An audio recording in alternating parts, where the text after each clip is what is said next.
tardes, mi nombre es María Gemma Salvador, soy abogada y escritora y tengo varios de mis libros publicados en diversas plataformas literarias como Amazon, eBay, La Casa del Libro, el FENAC y otras. También podéis encontrarme en redes sociales como Facebook, Twitter, Pinterest, Instagram, la página de encuentros y ahora en la página web de Autores Indie, donde tengo publicada mi última novela que se llama La pelirroja rebelde, un drama romántico histórico ambientado en la Irlanda de 1745 durante la última revuelta jacobita y que la podéis adquirir si deseáis en el Corte Inglés o en la Casa del Libro, entre otras. En mi canal hago presentación de mis libros publicados que yo tenía, también hago audiolibros de novela histórica inéditos como La corte de Alejandro VI, Noble plebeyo, El conquistador del mundo sobre Alejandro el Magno, reseño obras de grandes autores como El Quijote de la Mancha de Miguel de Cervantes y otras obras que me han llamado la atención, tanto por autora como por lectora. También he abierto un ciclo dedicado a la Biblia y la Palabra de Dios y una sesión de conferencias dadas por mi compañero de despacho José Donaire, que además de abogado es un gran amante de la literatura, y la última conferencia que hemos grabado ha sido el 13 de enero en la Casa Andalucía en Barcelona sobre Granada. Deciros que José Donaire este sábado, día 25, en la Casa Andalucía en Barcelona a las 6 de la tarde, va a actuar como moderador en una conferencia, en una charla que se va a dar sobre el tema taurino. Y después deciros también que el día 4 de marzo yo voy a presentar una conferencia sobre la mujer en la Casa Andalucía en Barcelona, sobre las 6 de la tarde, con otra escritora que se llama Lola Fernández. Todo aquel que quiera acudir será bien recibido. Y por otro lado, yo el 23 de abril, el día del libro, voy a ir al stand de la Casa Madrid en Barcelona, en la calle Ausiàs March 37, y allí pondré a la venta mis libros, tanto La pelirroja rebelde como De Viene el caballero. Todo aquel que quiera acudir también será bien recibido. Hago novelas espontáneas, esto es narrar viva voz, como La torre de piedra de la costa y El castillo de la imaginación. Y todo esto lo podéis disfrutar en mi canal. Y ahora, siguiendo con el ciclo de la Biblia y la palabra de Dios, vamos a hablar de un tema que no podíamos obviar, como ese tema de Israel. Hemos estado hablando durante mucho tiempo de los distintos apartados de la Biblia, porque hay que decir que ya lo dije, los tesoros de la Biblia, porque cada vez que estás leyendo la palabra de Dios descubres algo nuevo, ¿no? Son los tesoros de la Biblia. Y Dios también quiere que nosotros, a través de el Espíritu Santo, podamos estar cada vez más con los ojos abiertos y podamos descubrir junto con él ese mundo espiritual que está vedado a las personas que no tienen ninguna creencia en Dios, ni son cristianos, nada de nada. Pero nosotros como cristianos tenemos este privilegio de poder, entre otras cosas, observar ese mundo maravilloso que es el mundo espiritual y también estar atentos a tener puesta nuestra armadura, porque nos convertimos en soldados y por lo tanto tenemos que estar siempre con la palabra de Dios, con la fe, con nuestra esperanza en la salvación y sobre todo predicando la palabra y no dejar que el enemigo entre a nuestros dominios, porque entonces empezamos a constritar al Espíritu Santo, empezamos a abandonarnos a la depresión, a la apatía, y esto no le puede ocurrir a un cristiano. Dicho esto, toda esta palabra de Dios, la Biblia, fue escrita hace ya mucho tiempo. Se dice que el mundo tiene alrededor de unos 6.000 años, más o menos, según la palabra de Dios, y podemos decir, por lo menos la historia del hombre contada en la Biblia, y podemos decir que todo gira en torno, aunque evidentemente también los demás nos vamos a beneficiar de la palabra de Dios, en torno a un pueblo que a Dios le plació en su soberanía y en su libertad de poder elegirlo como era el pueblo de Israel. El pueblo de Israel, que empieza cuando uno de los hijos de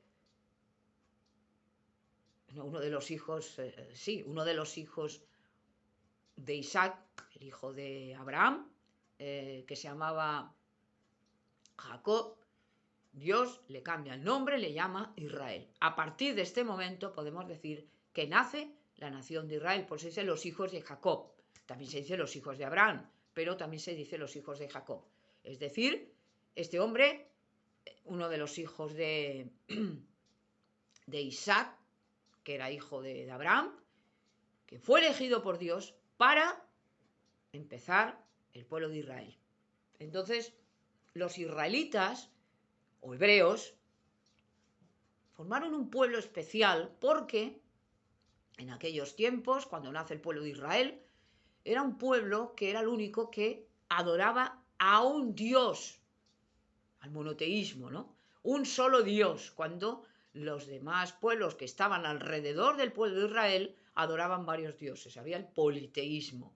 De hecho, sabemos que Abraham sale de Ur de Caldea, sale de Babilonia, de una ciudad, de una tierra que estaba plagada de paganismo, de dioses, de tal.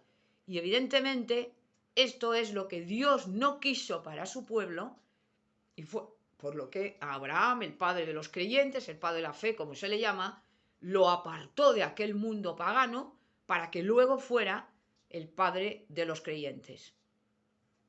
Es curioso cómo Abraham no solamente es el padre de los creyentes, digamos, israelitas, sino también árabes, porque evidentemente a través de su hijo Ismael es cuando nace la nación árabe.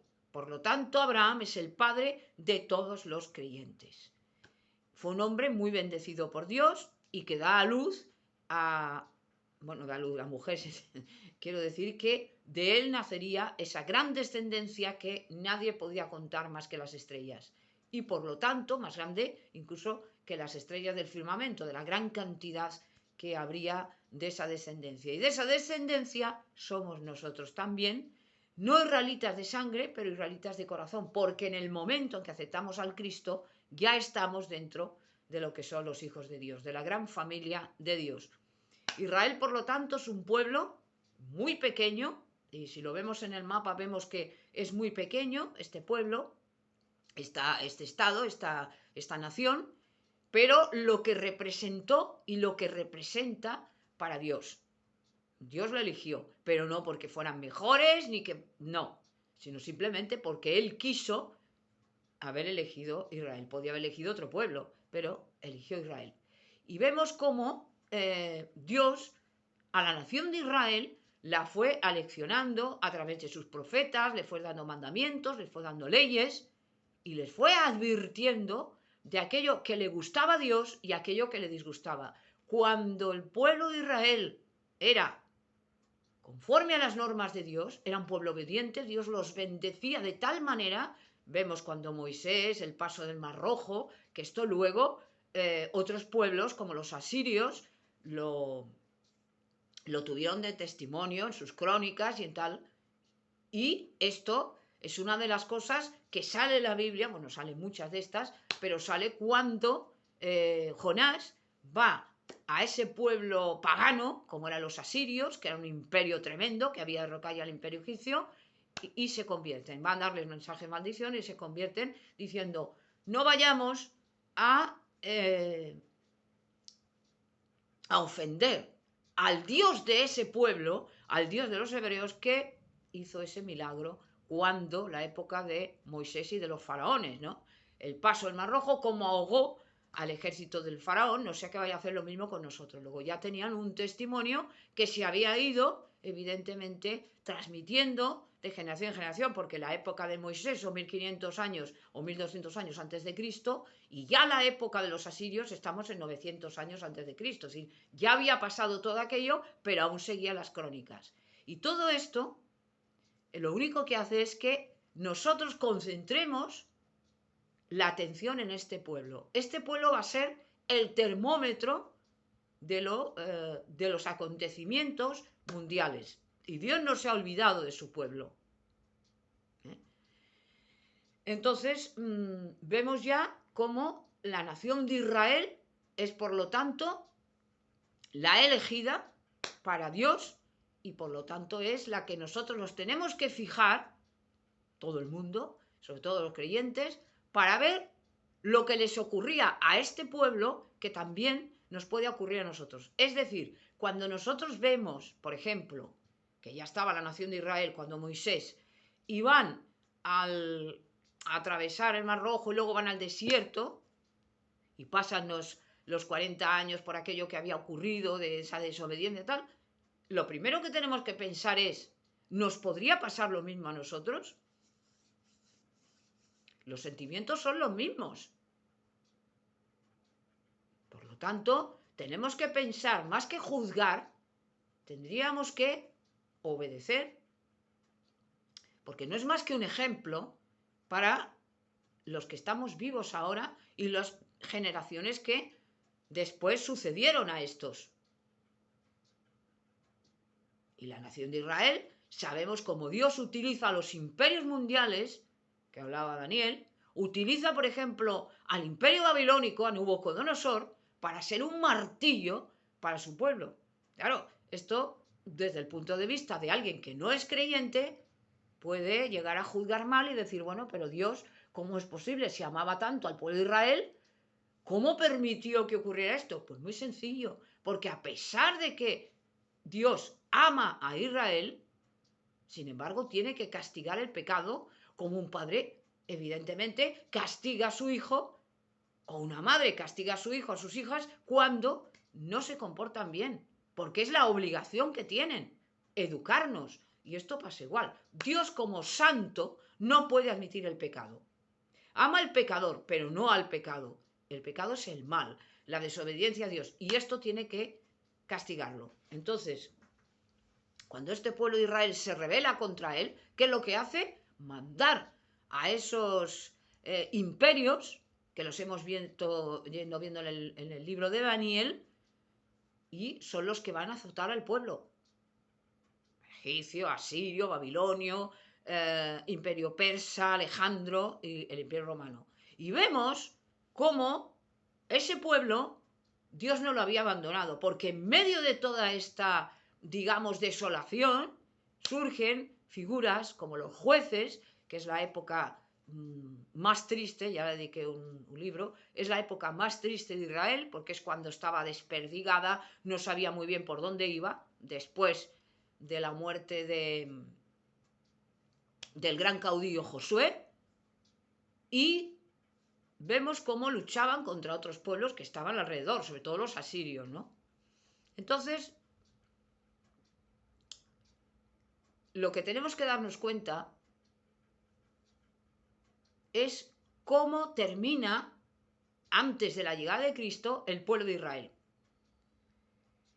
El pueblo de Israel, en la época de Cristo, ya estamos hablando de que habían pasado 4000 años de historia, era una nación que, además de ser ya provincia, estaba dividida en dos, la Galilea y la Judea, estaban como provincias de Roma, dominada y sofocada por Roma, que era el gran imperio de aquel tiempo. Encima era una nación que había perdido mucha parte de aquella fe que había tenido en las épocas anteriores, cuando Moisés, cuando todos aquellos jueces. Entonces, al final, cuando viene Jesucristo, se encuentra una nación, dice, eran como ovejas sin pastor. Los fariseos, que eran de alguna manera los políticos de aquel tiempo, o los que tenían que haber velado por el pueblo, vemos como eran sepulcros blanqueados, quitando a lo mejor 2 o 3, todos los demás que estaban impuestos por Roma, el sumo sacerdote, Herodes Antipas, que era o Herodes el Grande, que eran, además que no eran judíos, eran árabes, estaban impuestos por Roma. Y por lo tanto, el pueblo estaba desperdigado, estaba completamente sometido, por eso salieron los celotes, que eran los patriotas, digamos, los que luchaban contra el invasor, contra Roma. Y cuando viene Jesucristo, lo primero que hace es darles un mensaje de esperanza a ese pueblo israelita que grandemente así ha sido bendecido por Dios, porque había sido elegido por Dios para fundar una nación santa de sacerdotes y de reyes, y para que naciera su hijo, el Salvador, el Mesías. Y vemos cómo lo que hace Cristo es, compadeciéndose de esa nación totalmente fragmentada, dividida y sometida, les da un mensaje de esperanza. Pero no el mensaje que ellos esperaban, muchos de ellos. Por eso Judas traiciona al maestro, y como Judas Iscariote ocurrió con muchos de esos israelitas, porque recordemos que a Cristo no le mataron los romanos, a Cristo le mataron los judíos, le mataron a aquellas personas, fariseos y tal, que habían no creído en él como Salvador.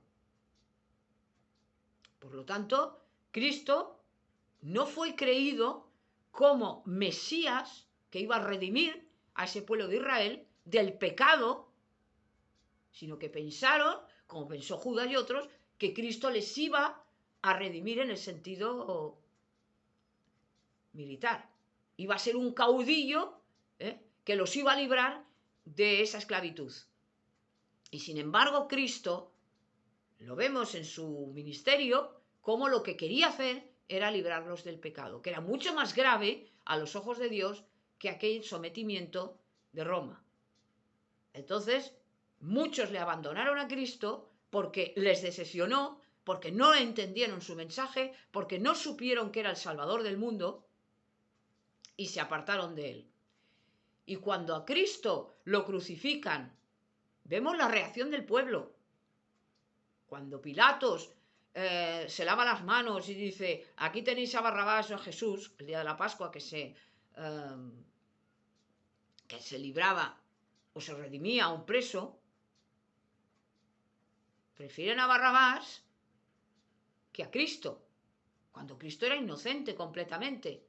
Y sin embargo, muchos de ellos fueron contra Cristo. Le llamaron traidor porque no le entendieron y tal. Bueno, entonces llegan los discípulos de Jesucristo, los apóstoles y la gente que se fue convirtiendo. ¿Y qué ocurrió? Que fueron en contra los judíos, en contra, y los fariseos de los cristianos, de la secta de los cristianos, porque creían que iba contra la palabra de Dios, cuando era todo lo contrario. Y vemos como Cristo dice, antes de su crucifixión, que la nación de Israel iba a ser sitiada, o sea, Jerusalén iba a ser sitiada por Roma. Y así ocurrió en los años 70. Tito, el general Tito, hijo del emperador Vespasiano, sitia la ciudad de Israel, de Jerusalén, y mata a un montón de judíos. Los que hicieron caso de esta profecía se salvaron, se fueron a la ciudad de Petra y se fueron a otros sitios y se salvaron. Ya lo he dicho, pero hay la famosa película tan bonita que es de los testigos de Jehová, que se llama No andamos por vista, sino por fe, y que os animo a que veáis porque es preciosa y que habla de este tema, ¿no?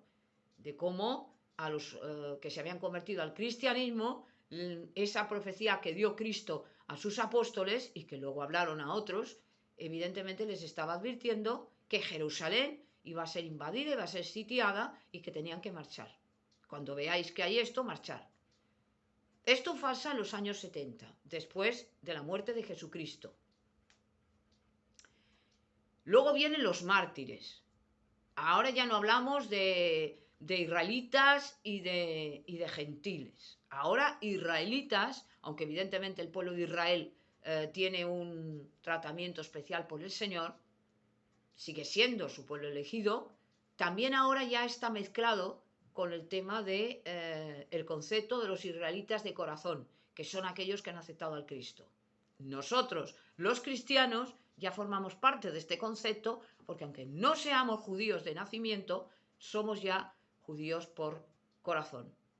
Entonces, la nación de Israel, Dios no ha acabado con ella.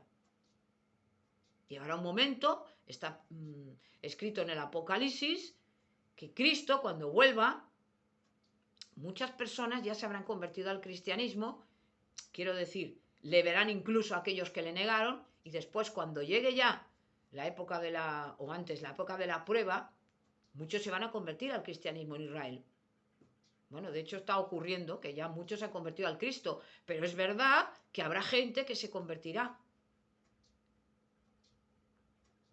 Y vemos cómo están todavía en la Nueva Jerusalén, esas 12 puertas, esos 24 ancianos, todo esto habla de la nación de Israel. La novia de la Nueva Jerusalén, bueno, todo esto hace una alegoría a Cristo, a la Iglesia y a la nación judía. Por lo tanto, el ser judío, el ser hebreo, el israelita, ha tenido el privilegio de Dios, que no lo ha merecido él, sino que se lo ha dado Dios, de ser elegido el pueblo de Dios. Y es verdad esto, nadie lo puede negar. Han tenido esa ventaja, ese privilegio, ese beneficio. Y a través de la vida de este pueblo, a través de las vicisitudes que vemos en la Biblia, de lo que le ocurrió al pueblo de Israel, es cuando nosotros, los que estamos viviendo ahora en el siglo XXI, tenemos que tomar nota de todo lo que ha ocurrido. Sobre todo ya, nuestra época ya será la época del Apocalipsis, pero no pensar que las cosas del Apocalipsis ya pasaron. Cuidado con esto, que es un engaño del diablo. Las cosas que hay en el Apocalipsis no han ocurrido. Estamos ya cerquita de esa época, de la época del Apocalipsis, pero no ha ocurrido ni la gran tribulación ni todo lo que se cuenta después. Entonces, cuando venga el anticristo, vamos a ver si estamos vivos. Ojalá que no, porque yo sinceramente no me gustaría conocer al anticristo, pero si estamos vivos, o esa generación que esté viva, va a ver cómo el anticristo se va a erigir como una especie de salvador del mundo, que es como le va a ver el mundo, va a solucionar muchos problemas que ahora no tienen arreglo, va a hacer el pacto entre judíos o sea, entre israelitas y árabes, y engañar al mundo durante 7 años y medio, y a los 3 años es cuando, a 3 años y medio, es cuando, como decía la profecía de Daniel, va a demostrar su verdadera cara. Y entonces es cuando va a venir la persecución a los judíos, que no le van a aceptar como su salvador, y a los cristianos. Los judíos van a padecer una persecución terrible, evidentemente, porque el diablo odia a la nación de Israel, odia a los judíos, odia a los cristianos, y estos son las personas que van a padecer más. Todos aquellos que no adoren la estatua de la bestia, todos aquellos que no quieran que se les grabe el 666 famoso, estas personas son las que van a sufrir, como sufrieron los mártires del Capitolio romano, como han sufrido el Capitolio romano, del Coliseo romano, y como han sufrido otras personas que han dado la vida por Jesucristo, por la fe cristiana, por la fe del Señor, de Jehová Sebaot, Dios de los ejércitos. Por lo tanto, el pueblo de Israel fue el pueblo que eligió Dios, fue el pueblo que nos ha servido a los demás para entender ese carácter de Dios, pero recordar que Dios no se ha olvidado del pueblo de Israel. Él dijo, y está en la Biblia, en los Salmos y en todos los apartados, que Él nunca jamás lo que le prometió a David lo dejaría en el olvido, que de Él nacería una nación santa, de Él nacería el Salvador, y que siempre la casa de David estaría reinando. Y así va a ser, porque Dios lo ha dicho. Por lo tanto, esta nación de Israel es una nación santa. Dios quería que el mundo pusiéramos los ojos en esa nación para que nos diéramos cuenta que Dios va a bendecir lo bueno, va a maldecir lo malo. Y con esto termino. El carácter de ellos, de los israelitas, es un carácter que tenemos también nosotros, que somos seres humanos. Es decir, lo bueno y lo malo, los sentimientos los tenemos exactamente lo mismo. Es decir, da igual que hayamos nacido aquí, allá o donde sea, pero que tenemos que fijarnos que la nación de Israel es la niña de los ojos de Dios, pero el reflejo de lo que no tiene que hacer una persona y de lo que tiene que hacer una persona. Es colectivo, pero también es individual. Y esto indica lo que significa el amor de Dios para nosotros. Nos ama colectivamente, pero también nos ama individualmente. Recordemos que Cristo conoce a todas las estrellas y las llama por su nombre. Y esto es grande. Y esto es un poco la reflexión que yo quería hacer sobre el pueblo de Israel. Y gracias por haberme escuchado.